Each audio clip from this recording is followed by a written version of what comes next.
Well, good evening and welcome to Tucker Carlson tonight. George W. Bush spent the first 9 years of his retirement saying almost nothing in public, and good for him. It's a dignified and restrained posture that is long-standing tradition among former chief executives. But nobody's staying silent in 2018, so President Bush is now speaking out, and he has a cause, seeking amnesty for millions of illegal immigrants that his administration allowed into this country. The context for his latest remarks was a speech that Bush was giving in the United Arab Emirates. That's an authoritarian Islamic petrostate. Alongside him as he spoke was Michael Milken, the convicted felon and financier. During his remarks, the former president said he wants immediate amnesty for DACA recipients. Quote, America's their home, he said. Congress has got to get it fixed.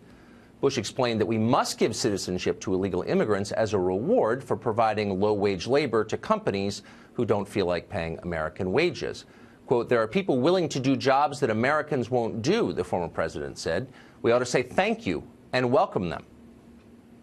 Well, this is the magical world of our elites, people who've never had to worry about how illegal immigrants might affect their kids' schools or the crime rate in their gated neighborhoods or the social cohesion of their communities because they're insulated from all of that. Instead, they repeat diversity is our strength 3 times like a spell and assume the best will happen. The rest of us, as the former president noted, can shut up and say thank you. So how exactly is this faith-based immigration policy working out so far? Well, let's see. We watched dreamers blockade Disneyland. We watched them harass lawmakers outside their homes to demand an amnesty that they have no legal right to. That's ominous enough. But there are other signs.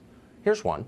Linda Sarsours. She's a professional activist. She's the child of Palestinian immigrants. You would think that she'd be grateful for the opportunities this country has given her family, especially considering where they came from. But no. Linda Sarsours is not grateful. She hates our country and the people who founded it.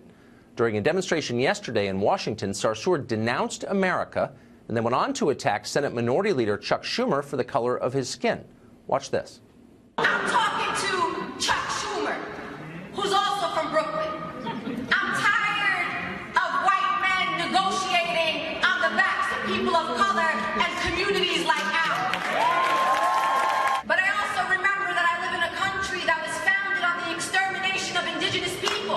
You have a fascist in the highest office of this land who is running ICE, which has always been a rogue agency. But now they're acting like the Gestapo, going and picking up people in the middle of the night. Notice the cheers from the crowd. A lot of people agree with Linda Sarsours, and that should make you nervous. We've invited millions and millions of people into this country in recent years. There are now more immigrants in America right now than at any time in the history of the country. Is America more united than ever before? Is it stronger?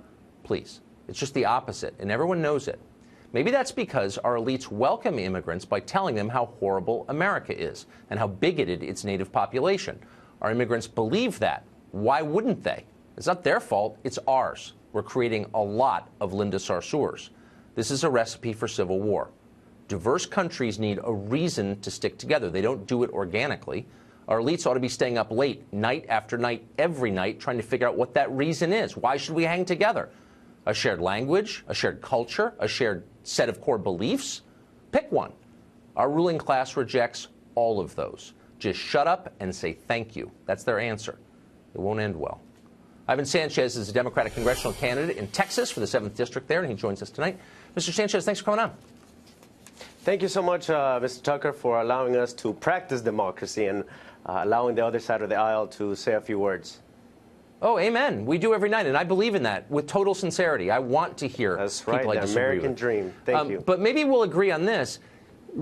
Tell me your response when you hear a child of immigrants say to a room full of people here illegally, immigrants, this country was founded on the extermination of indigenous peoples. Does that bother you? Well, I believe we're a country of immigrants, right? Everyone from all over the world came here and are still coming here.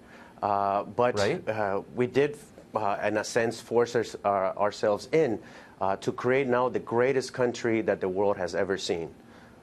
But I guess, well, we're not. I'm not an immigrant. You're probably not an immigrant either. We're not all immigrants, but there are a lot of immigrants here. I agree, and I think a lot of them. Oh, you are? Okay, great. Well, I think a lot of immigrants are good people, actually. But I think it's really important that they become part of this country. And in order to do that, you have to love the country. Does it bother you when someone that immigrants listen to, like Linda Sarsours, says this is a bad country run by racists, and its history is inherently racist? This country is built on murdering people. Do you believe that? I think they're just a little bit frustrating about the lack of representation much in Congress or our legislators. My friend, I am basically a dreamer with papers. I was brought to this country at 6 years old through absolutely no fault of my own. My mother was actually a prosecuting attorney, and my father a geophysicist in the country of Colombia. And my father was kidnapped. My mom's office was blown up. Until a letter came to my mother's office saying, next time you put your kids in the school bus, they're not coming back. So we landed here. I was sold on the idea that we were coming to see the great Disneyland and Bill Clinton, and we had to start all over. But I don't know why I'm so extremely and I'll stop you there because it's a privileged. familiar and a great story, and I'm in favor of that story. But I just want to but the details matter to me. I'm an American citizen, I suppose, like you. Do you think, you said they don't have representation, do you think people who aren't citizens deserve representation in Congress?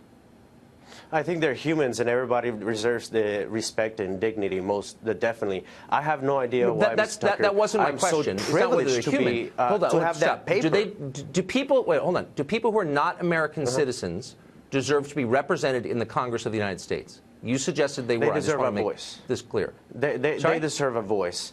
They deserve a voice. I think even if why would they deserve a voice in the Congress?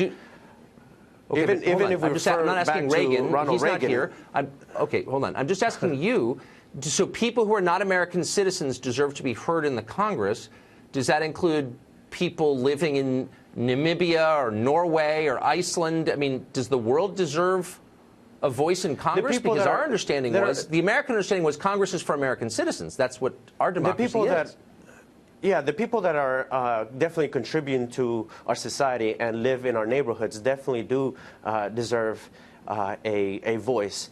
And, you know, if we go... So citizenship doesn't matter. You don't need to be a citizen to be represented by the Congress.